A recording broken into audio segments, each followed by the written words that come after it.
জানিয়ে দেব হাতে থাকা সর্বশেষ আপডেট বাংলা সংবাদ। প্রথমে সংবাদ শিরোনাম।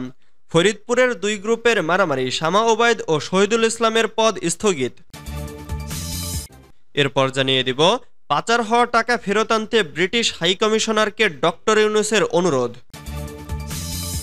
এদিকে শেখ হাসিনাকে দেশে এনে বিচারের দাবিতে চট্টগ্রামে বিক্ষোভ। এরপর জানিয়ে দেব সরকারি চাকরিতে হিজড়াদের প্রবেশে কোটা সংস্করণ স্বস্তি তৈরি করেছে। আরও জানিয়ে দিব নোয়াখালীতে পানিবন্দী ২২ লাখ মানুষ, আশ্রয় কেন্দ্রে উঠেছে ২০,০০০। সর্বশেষ জানিয়ে দিব বিদ্যুৎ ও জ্বালানি খাতে আমদানি দায় মেটাতে প্রয়োজন $2 বিলিয়ন। এতক্ষণ শুনছিলেন সংবাদ শিরোনাম, এবারে বিস্তারিত। তবে অনুরোধ থাকবে ভিডিওটিতে একটি লাইক করবেন এবং কমেন্ট করে জানিয়ে দিবেন কোন জেলা থেকে আপনি আমাদের এই ভিডিওটি দেখছেন। ফরিদপুরের দুই গ্রুপের মারামারি, শামা ওবায়দ ও শহীদুল ইসলামের পদ স্থগিত। দলীয় শৃঙ্খলা ভঙ্গের অভিযোগে বিএনপির সাংগঠনিক সম্পাদক শামা ওবায়দ ও কৃষক দলের সাধারণ সম্পাদক শহীদুল ইসলাম বাবুলের দলের সমস্ত পদ স্থগিত করা হয়েছে। বুধবার ২১ আগস্ট বিএনপির সিনিয়র যুগ্ম মহাসচিব রুহুল কবির রিজভী স্বাক্ষরিত এক চিঠিতে তাদের সমস্ত পদ স্থগিত করা হয়। বিএনপির কেন্দ্রীয় দপ্তর সূত্রে এ তথ্য জানা গেছে ইতোমধ্যে এই দুইজনে পদ স্থগিতের বিষয়টি তাদের চিঠি দিয়ে জানিয়ে দেওয়া হয়েছে। ফরিদপুরের নগরকান্দায় বিএনপির দুই গ্রুপের মধ্যে সংঘর্ষে একজন নিহতের ঘটনার পর এই দুই নেতার বিরুদ্ধে এমন ব্যবস্থা নেওয়া হলো। পাচার হওয়া টাকা ফেরত আনতে ব্রিটিশ হাইকমিশনারকে ডক্টর ইউনূসের অনুরোধ।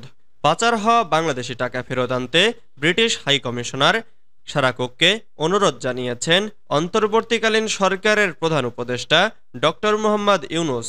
বুধবার ২১ আগস্ট সন্ধ্যায় রাজধানীর ফরেন সার্ভিস একাডেমির মাল্টিপারপাস হল দোয়েলে আয়োজিত এক ব্রিফিংয়ে একথা জানান অন্তর্বর্তীকালীন সরকারের প্রধান উপদেষ্টা ডক্টর মোহাম্মদ ইউনূসের প্রেস সচিব শফিকুল আলম। এর আগে দুপুরে রাষ্ট্রীয় অতিথি ভবন যমুনায় বাংলাদেশে নিযুক্ত ব্রিটিশ হাইকমিশনার সারাকুকের সঙ্গে সাক্ষাৎ করেন তিনি। সাক্ষাতের সময় প্রফেসর ইউনূস ব্রিটিশ হাইকমিশনারের কাছে ইনভেস্টরদের বাংলাদেশ ইনভেস্ট করতে বলেছেন। এছাড়া যারা মানি লন্ডারিং করেছেন তাদের সেই টাকা ফেরত আনার জন্য সাহায্য চেয়েছেন। বাংলাদেশের গত সরকারের অনেকেই সেখানে বাড়ি করেছেন, টাকা পাঠিয়েছেন। সেই টাকা কিভাবে ফেরত নিয়ে আসা যায় ব্রিটিশ হাইকমিশনারের কাছে সে বিষয়ে সাপোর্ট চেয়েছেন ইউনূস। জবাবে ব্রিটিশ হাইকমিশনার সারাকুক বলেছেন মানি লন্ডারিংয়ে বিষয়টি তিনি দেখবেন। এছাড়া ব্রিটেন এবং বাংলাদেশের যে সম্পর্ক তা খুবই গভীর, তার একটা অন্যতম কারণ হচ্ছে প্রচুর বাংলাদেশি ব্রিটেনে আছেন। সেখানে প্রায় ৭ লাখের মতো ব্রিটিশ বাংলাদেশি, তারা ব্রিটেন সমাজের একটি অংশ। পরে ডক্টর ইউনূস আরও বলেন, যে চ্যালেঞ্জটি নিয়েছি সেখানে ফেল করার কোনো সুযোগ নেই। কিছুদিনের মধ্যে ন্যাশনাল সিকিউরিটি অ্যাডভাইজার অ্যাপয়েন্টমেন্ট করা হবে। শেখ হাসিনাকে দেশে এনে বিচারের দাবিতে চট্টগ্রামে বিক্ষোভ। ছাত্র জনতার আন্দোলনে গণহত্যার দায়ে শেখ হাসিনাকে দেশে এনে বিচারের দাবিতে বিক্ষোভ মিছিল করেছে চট্টগ্রাম মহানগর যুবদলের নেতাকর্মীরা।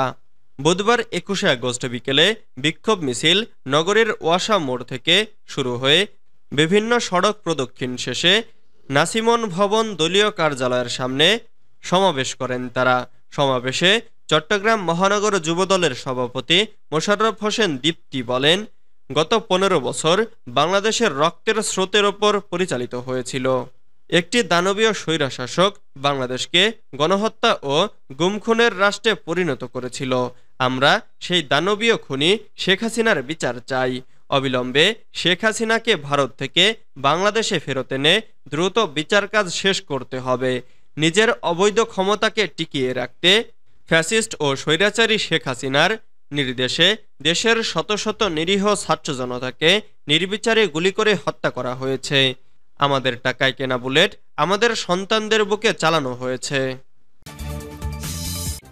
সরকারি চাকরিতে হিজড়াদের প্রবেশে কোটা সংরক্ষণ স্বস্তি তৈরি করেছে।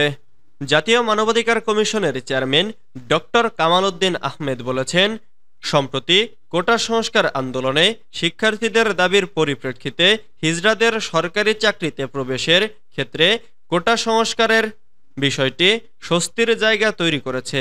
এমন ইতিবাচক পদক্ষেপ এই জনগোষ্ঠীকে মূলধারায় সম্পৃক্ত হতে এবং দেশের উন্নয়নে ভূমিকা রাখতে সহায়ক ভূমিকা পালন করবে। বুধবার ২১শে আগস্ট জাতীয় মানবাধিকার কমিশনের সভাকক্ষে ডিসকাশন অন ট্রান্সজেন্ডার স্টাডিজ শীর্ষক আলোচনা সভায় তিনি এসব কথা বলেন। তিনি বলেন, লিঙ্গ বৈষম্যময় জনগোষ্ঠীর বিষয়ে আমাদের মন ও চেতনায় নেতিবাচক ধ্যান ধারণা রয়েছে। এক্ষেত্রে ঔপনিবেশিক শাসনের ভূমিকা রয়েছে। বর্তমানে উন্নত চিন্তা চেতনা, গবেষণাধর্মী ও মানবিক দৃষ্টিভঙ্গির আলোকে আমাদের দায়িত্বশীল অবস্থান তৈরি করতে মনোযোগী হতে হবে। এক্ষেত্রে সঠিক জ্ঞানের প্রসারে গণমাধ্যম বড় ভূমিকা রাখতে পারে। নোয়াখালীতে পানিবন্দী ২২ লাখ মানুষ, আশ্রয়কেন্দ্রে উঠেছে ২০,০০০। টানা বৃষ্টি ও মুহুরী এবং ফেনী নদীর পানিতে নোয়াখালীর ৮ উপজেলা প্লাবিত হয়েছে। এতে পানিবন্দী হয়ে পড়েছেন ২২ লাখ মানুষ। এর মধ্যে ৩৪৫ আশ্রয়কেন্দ্রে ঠাঁই নিয়েছে ২০,০০০ মানুষ। বৃষ্টি অব্যাহত থাকলে আরও খারাপ অবস্থা হতে পারে নোয়াখালীর। জেলা ত্রাণ ও পুনর্বাসন কার্যালয় সূত্রে জানা যায়, জেলায় বন্যায় আক্রান্ত হয়েছে ৮৭ ইউনিয়ন। এতে পানিবন্দী হয়ে পড়েছেন অন্তত ২২ লাখ মানুষ। স্থাপন করা হয়েছে ৩৪৫টি আশ্রয়কেন্দ্র, যাতে আশ্রয় নিয়েছেন প্রায় ১০,০০০ মানুষ। ইতোমধ্যে গঠন করা হয়েছে ৮৮টি মেডিকেল টিম। সরেজমিনে জেলার বিভিন্ন উপজেলা ঘুরে দেখা গেছে বেশিরভাগ নিচু এলাকা প্লাবিত হয়েছে। এতে সীমাহীন ভোগান্তির মধ্যে পড়েছেন এসব উপজেলার বাসিন্দারা। বৃষ্টির পানিতে ডুবে গেছে কৃষিজমি, ভেসে গেছে মাছের ঘের, ডুবে গেছে সড়ক, বাসাবাড়িতেও ঢুকছে পানি। পানি নিষ্কাশন ব্যবস্থা ভালো না হওয়ায় দীর্ঘ সময়ের ব্যাপক জলাবদ্ধতায় চরম দুর্ভোগে পড়তে হচ্ছে নোয়াখালীবাসীর। বিদ্যুৎ ও জ্বালানি খাতে আমদানি দায় মেটাতে প্রয়োজন $2 বিলিয়ন। বিদ্যুৎ ও জ্বালানি আমদানি বাবদ বৈদেশিক মূল্য পরিশোধের দায় মেটাতে প্রায় $2.2 বিলিয়ন মার্কিন ডলার প্রয়োজন বলে জানিয়েছেন বিদ্যুৎ, জ্বালানি ও খনিজ সম্পদ উপদেষ্টা মোহাম্মদ ফাউজুল কবির খান। বুধবার ২১শে আগস্ট সচিবালয়ে বাংলাদেশে নিযুক্ত বিশ্বব্যাংকের কান্ট্রি ডিরেক্টর আবদৌলয়ে শেখের সঙ্গে সৌজন্য সাক্ষাৎকালে তিনি এ তথ্য জানান।